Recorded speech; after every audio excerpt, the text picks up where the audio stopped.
eu tinha uma maquininha de 8 pontos, sabe aquelas Eugene de 8 pontos? Então eu fazia almofadinha, porque era só costura reta, daí eu mesmo fazia as almofadinhas pequenas para carrinho, sabe? Ou para bercinho, ou almofadinha pequena.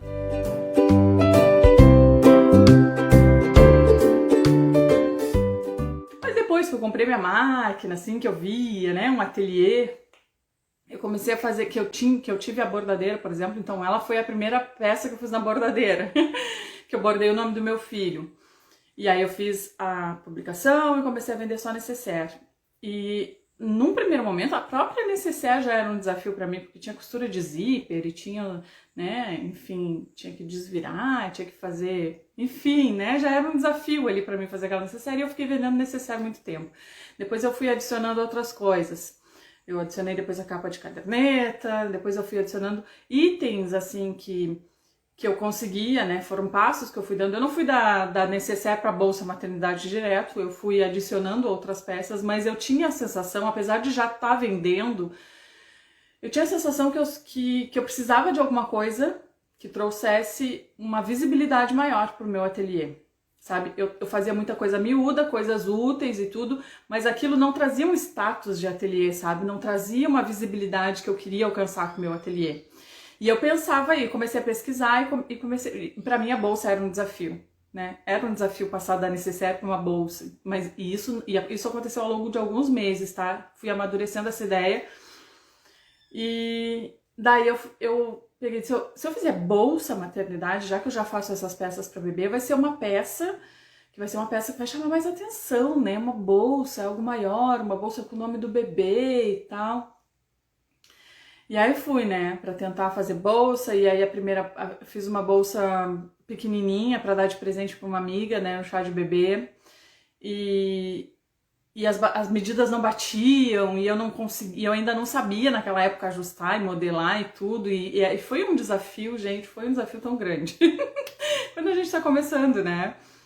E aí fiz aquela bolsa pequenininha para dar de presente para uma amiga que tava esperando o bebê. E daquela bolsinha, a minha amiga que ganhou a bolsa de presente, ela mesmo, no chá de bebê, ela já encomendou o restante do kit. Outras pessoas que viram também já fizeram outras compras, comecei a vender outras coisas. E aí eu, né, criei coragem de fazer. Eu fiz uma bolsa maior, que não tinha nome, que foi a foto que eu postei aqui. Botei um laço, botei um aplique, botei uma coisinha assim porque, né, pra mostrar que eu fazia bolsa, mas eu não ia botar um nome numa bolsa sem saber para quem eu ia vender. Aí fiz aquela bolsa e postei, né, que eu fazia bolsa maternidade.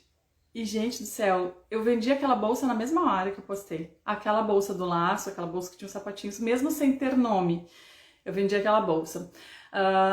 Naquela época, claro, a bolsa não era personalizada, isso eu tô falando de quase 6 anos atrás, eu vendi aquela bolsa por R$100. E eu fiquei maravilhada da vida, né? Maravilhada, porque eu tinha que fazer 4 necessaires para fazer.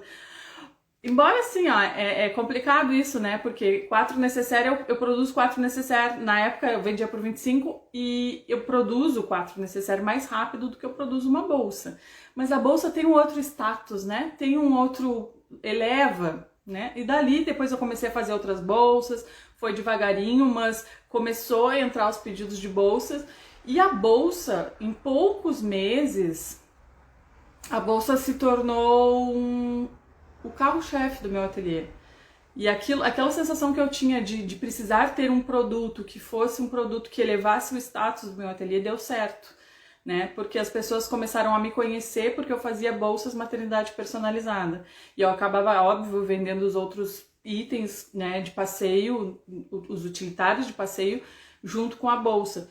Então, isso aconteceu, né? Eu consegui perceber que fazer a bolsa maternidade personalizada elevou o status do ateliê. Então, as pessoas começaram a perceber o que eu fazia com outros olhos, né? Passou a ter um outro valor e eu comecei a ficar conhecida. Então, a bolsa, né, que de repente foi um desafio ali no início, ela se tornou meu produto ícone, o meu produto estrela, né? Ela atraía clientes, entendeu? E eu percebo, assim, muita diferença do antes e depois de ter uma peça que é uma peça estrela, que é uma peça ícone, que é uma peça que me dá mais trabalho para fazer e não necessariamente é a peça que eu tenho a melhor margem de lucro, mas ela é uma peça que ela atrai, sabe, pessoas para o meu ateliê, elevou o status do meu ateliê. Então, essa, né, não é uma história muito impressionante, mas essa é a história e existe um porquê de esse produto, como todos os outros produtos. Se eu parar para contar para vocês de por que eu decidi fazer porta-mamadeira, de por que eu decidi fazer trocador, tudo vai ter um motivo, porque nenhuma peça veio parar no meu portfólio de forma aleatória, sabe? Então, tudo que eu realmente decido fazer, eu consigo defender, sabe? Eu consigo defender o fato de eu continuar fazendo bolsas de tecido, por exemplo, mesmo depois de ter dado um boom de bolsas em sintético. Eu consigo defender porque é uma escolha que eu fiz. Eu continuo fazendo bolsas de tecido até hoje, primeiro pela questão do artesanal. Eu acho que a bolsa de tecido, ela tem mais características de produto artesanal que eu gosto de manter no meu trabalho. Eu acho que o artesanal tem sim o seu valor, eu compro, né, o valor do artesanal, então é fácil para mim vender o valor do artesanal para as pessoas. Grandes marcas produzem de maneira artesanal, sabe? Então tudo que tem o trabalho minucioso do artesão acaba tendo um valor maior quando as pessoas valorizam isso. Se vocês forem olhar para grandes marcas que tem um bordado feito de forma artesanal, que tem uma produção feita de forma artesanal, eles elevam o valor da marca quando eles trazem as histórias da produção. A gente não sabe fazer isso, né? A gente acha que artesanato não é valorizado, porque a gente não compra a ideia de que artesanato é valorizado. Então, esse foi um dos motivos de eu manter a minha bolsa em tecido, por exemplo. Eu consigo defender essa ideia, inclusive quando as clientes vêm falar comigo. Ah, mas eu queria... Eu vou dizer, olha, eu não faço em sintético, posso te indicar alguém que faça. Eu escolhi continuar com a bolsa em tecido, porque a bolsa é mais fácil de lavar. A bolsa é mais fácil de lavar. Essa minha amiga que eu dei a bolsa para ela no chá de bebê, depois ela encomendou o kit, há pouco tempo ela teve uma outra menininha, ela tá morando do outro lado do país agora, o marido dela é militar, então ela mudou para outro lugar, eu nem sei dizer direito onde, mas é lá do outro lado do país. E ela me disse, Carla, eu ainda tenho as peças da Manu. Eu ainda tenho as peças da Manu, ainda uso, porque a bolsa maior ela não fez personalizada, porque ela já tinha essa ideia de que quando ela tivesse uma segunda filha ela poderia usar a mesma bolsa. Ela disse, eu ainda tenho as peças da Manu, tá tudo impecável. E tipo, será que se fosse uma bolsa em sintético, ela teria esse material impecável até hoje? Porque o sintético, quando tu começa a lavar muito, limpar ele começa a perder a qualidade, né? Por melhor que seja o sintético, ele não aguenta muito essa questão da lavagem. Então, isso é uma coisa que eu defendo nas minhas bolsas. A minha bolsa, ela pode ser lavada, eu passo instruções de lavagem, lava, não deixa de molho, lava a mão, né? Seca na sombra. Então, isso é um valor do meu produto. Outra coisa também é o peso. As alças de tecido, quando elas são bem costuradas ali, reforçadas, elas aguentam muito mais peso que uma bolsa de sintético. E a gente sabe que muitas vezes uma mãe precisa carregar a casa dentro da bolsa. Então isso é um outro argumento. Então assim, eu defendo, eu sei o porquê de cada coisa do meu portfólio de produtos. Tudo tem um porquê, tudo tem um motivo, tudo tem uma história.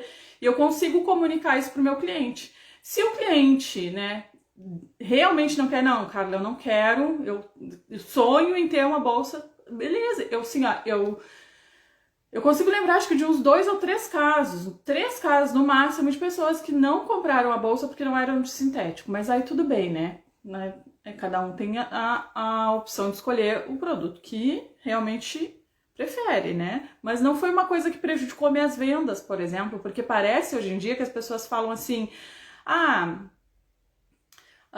que tudo tem que ser em sintético. Gente, se fizer sentido, se tu comprar essa ideia, se tu conseguir defender essa ideia, faz com o material que tu quiser. Mas, até porque não existe só o tecido de algodão e o sintético, existem várias possibilidades que a gente precisa se permitir testar para de repente, daqui a pouco, conseguir trazer alguma coisa diferente para os nossos produtos que não seja só o tricoline, por exemplo. Então a gente tem que... Só que assim, eu tenho que saber o que eu tô fazendo, tenho que saber por que eu tô fazendo, tenho que saber por que eu decidi tomar aquela decisão para poder defender isso e contar as minhas histórias. Tudo que eu faço tem uma história, sabe? Então é isso que a gente precisa aprender. A gente precisa olhar para o que a gente está fazendo, ressignificar o que a gente está fazendo, entender o que a gente está fazendo para que a gente consiga comunicar isso para os outros através das nossas histórias.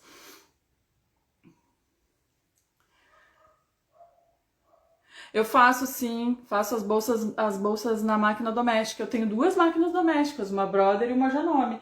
E eu faço tudo que eu faço nas minhas máquinas domésticas. Eu não tenho máquina industrial. Até foi uma das observações que fizeram quando eu fiz um vídeo do meu ateliê. Eu tenho um videozinho aqui no IGTV mostrando o meu ateliê. E aí uma das observações que apareceu com frequência foi: tu não tem máquina industrial? Não, não tenho, é doméstica. A Silvana, você fala e o seu olho brilha de paixão pelo seu trabalho. É verdade, é isso mesmo. Eu tenho mesmo essa paixão pelo que eu faço. Eu acho que talvez seja, por isso seja mais fácil, talvez, para mim vender as minhas ideias, né? Mas eu acho que a gente consegue treinar isso também, né? Porque às vezes a gente vai muito no automático, né? A gente fica comprando as ideias dos outros e a gente não reflete muito sobre o porquê que eu decidi comprar aquela ideia. Tudo bem eu comprar a ideia de outra pessoa, né? Às vezes a pessoa me apresenta um argumento que me convence, mas eu tenho que saber pelo menos o porquê que eu comprei aquela ideia, né? Porque aquilo em algum momento fez sentido para mim, então tem um significado que realmente combina com o trabalho que eu tô construindo. Então a gente tem que parar e pensar nisso para poder... Aí muita gente me diz: eu tenho dificuldade de criar conteúdo, eu tenho dificuldade de fazer descrição nas minhas fotos, mas um pouco deve ser por causa disso, né? Porque a gente entra no automático: essa aqui é a peça que todo mundo tá fazendo, eu vou fazer também. E aí tu não reflete, né, sobre os motivos, sobre o sentido daquilo. Então tu não consegue expressar depois para vender aquela peça, né? Porque vender a peça não é só falar de características de produto. As pessoas, elas não compram por causa de uma característica de produto. Elas compram por causa do sentido daquilo, né? Tudo que se compra é porque faz sentido pra gente. A gente como consumidor é assim. Às vezes eu compro uma coisa que é muito baratinho, vou lá naquelas lojas dos chineses e compro uma coisa de R$2, e outras vezes faço um esforço e compro uma coisa que estava até acima do meu orçamento, mas nos 2 casos eu decidi comprar porque aquilo fez sentido para mim em algum momento, aquilo estava de acordo com algum momento, alguma situação na minha vida que aquilo fez sentido. Então eu fui lá e comprei, né? E não foi porque eu só compro coisa barata ou porque eu só compro coisa cara, foi porque fez sentido. A arte em ponto cruz. Me vejo em você defendendo meu bordado à mão com unhas e dentes, mostrando a qualidade dele para cliente, e o meu carro-chefe são as fraldinhas de boca. Acabo vendendo outras peças. É isso, a gente tem que defender mesmo o nosso trabalho. Eu tô fazendo o caminho oposto, inclusive. Eu vou parar, agora eu tô trabalhando o reposicionamento do meu ateliê, eu vou parar de trabalhar com os bordados eletrônicos e eu vou trazer o bordado manual de volta. E claro, né, isso está muito ligado a um reposicionamento. Eu não tenho medo também de aumentar o preço do meu produto por causa disso, mas é uma questão do que eu acredito, né? É uma questão do que eu acredito. Então tem que fazer sentido. Tem que fazer sentido pra gente, senão a gente não consegue vender. Ateliê Estrelinhas do Meu Céu, depois tu assiste de novo a gravação. Divino Ofício Ateliê, assisti uma análise de perfil em que a artesã faz mesa aposta, mas deixou claro que não acredita no produto. Não cabe na vida dela e na rotina da família a mesa aposta. Mudei a forma de ver meu trabalho. E aí, que mudou a forma de ver porque acha que tem que acreditar no produto ou porque acha que não precisa acreditar no produto? Eu acho que a gente, sem acreditar no produto, a gente até consegue vender, dependendo da comunicação que a gente faz. Se a comunicação que eu faço, apesar de eu não acreditar nela, fizer sentido para outra pessoa que está ouvindo, a pessoa pode comprar, mesmo sem saber se aquilo faz sentido ou não para mim. Mas quando eu vendo o que eu acredito, quando eu vendo o que faz sentido para mim, eu não vou dizer nem até o que eu compraria, porque eu vou dizer uma coisa bem sincera para vocês. Eu sou minimalista, eu sou bem minimalista. Então, eu não teria por exemplo, assim, sei lá, 3 bolsas personalizadas, tudo. Talvez para um enxoval, para um bebê meu, eu não teria, tá? Eu fiz bolsa para o meu filho, mas eu fiz uma bolsa atendendo uma necessidade e tal. E eu não teria talvez muitas coisas, mas eu acredito em tudo que eu vendo. E eu acredito que cada peça que eu incluí no meu portfólio atende uma necessidade, sabe? Ela atende uma necessidade. Então não é uma coisa, não é um consumo pelo consumo, não é um consumo. Então, mesmo sendo minimalista, eu consigo defender que aquele produto, além de ser um produto de qualidade e durável, ele é um produto que atende uma necessidade, entendeu? Então, às vezes não tá no meu orçamento ou não tá no meu estilo de vida, mas não é que necessariamente eu não acredite no produto, né? Então tem que ver também vários pontos. Ó, a Solange fez a bolsa em linho, ficou linda. Eu tô louca pra fazer em linho também.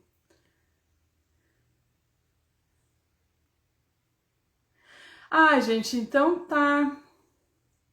Era isso de novo, né?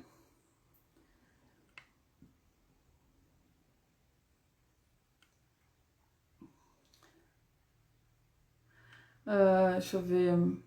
A Celina perguntou, me tirem uma dúvida, aquelas logos que tem no Canva são modelos ou será que são marcas reais? Gostei de uma e fiquei com medo de usar. Se tá no Canva, se é uma arte disponível gratuitamente pelo Canva, tu pode usar, tá? Porque eles não colocam lá artes que tenha direitos autorais, por exemplo, eles não disponibilizam isso lá no aplicativo ou no programa, enfim. Ai, gente, então é isso. Não consigo. Ai, Vitati, você é uma inspiração pra mim, ama sua autoestima. Nem sempre foi assim, tá, Vitati? É uma coisa que eu venho trabalhando. É isso então, gente. Eu não vou conseguir ler todos os comentários, mas né? Como o nosso combinado de sempre ficou alguma coisa que eu não consegui responder, volta aqui, deixa a pergunta aqui nos comentários e aí a gente vai trocando essa ideia e vai se falando, tá bem? Um ótimo final de semana para vocês, uma excelente sexta-feira. Segunda-feira, se Deus quiser, a gente tá aqui de volta, tá bem? Um beijão, gurias, até mais.